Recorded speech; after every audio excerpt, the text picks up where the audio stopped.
మేనత్త బిడ్డని పెళ్లి చేసుకున్నారా? అయితే మీరు డెఫినెట్గా ఆ ఊర్లో ఆ చట్టాల ప్రకారంగా వాళ్ళు అవలంబించేటువంటి తీరు ప్రకారంగా మీరు కూడా దోషులే. ఇక్కడ ఏం జరిగిందనంటే మేనత్త కూతుర్ని పెళ్లి చేసుకున్నారని చెప్పి ఊర్లో వ్యవసాయ పని చేసినటువంటి ఎద్దులాగా మార్చి నాగలు దున్నించారు. ఒకసారి వీడియో చూడండి. ఈ ఇష్యూ ఒడిశాలోని రాయ్గఢ్ జిల్లాలో చోటు చేసుకుంది.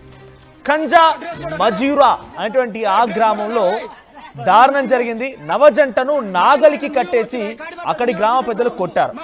అత్త బిడ్డను పెళ్లి చేసుకున్నాడని యువకుడి పైన పెద్దలు ఆగ్రహం వెలగక్కారు. కంజా మజూరా సంబంధించిన గ్రామంలో అత్త బిడ్డని పెళ్లి చేసుకోవడం నేరంగా అక్కడి సాంప్రదాయంగా భావిస్తూ ఉంటారట. అయితే గ్రామ సాంప్రదాయాన్ని అతిక్రమించి పెళ్లి చేసుకున్నాడంటూ పెద్ద ఎత్తున మండిపడ్డటువంటి ఆ గ్రామస్తులు నాగలికి అటు ఆ అమ్మాయిని ఆ అబ్బాయిని ఇద్దరిని ఎద్దుల మాదిరిగా చూడండి, పక్కగా ఎద్దుల మాదిరిగా కట్టేసి పొలంలో నాగలి పెట్టి వారితో ఆ నాగలితో వ్యవసాయ పని చేయించుతారో చూసారా. ఎద్దులతో ఏ రకంగా అయితే నాగలు దుక్కి దున్నుతారో ఆ రకంగా దుక్కి దున్నించారు. మీరు చూడండి, ఆ విజువల్స్తో కనిపిస్తోంది. అది కారణం ఒకటే, మేనత్త కూతుర్ని పెళ్లి చేసుకున్నాడు అంతే. ఇటువైపు కనిపిస్తోంది ఆ అమ్మాయి. సో ఆ లవ్ మ్యారేజ్ చేసుకున్నాడట.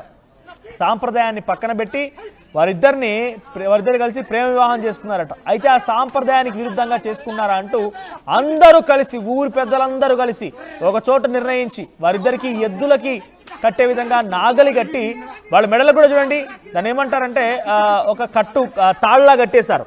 సో ఆ తాడు కట్టేసి నాగలి కట్టి వారితో దుక్కి దున్నిస్తున్నారు.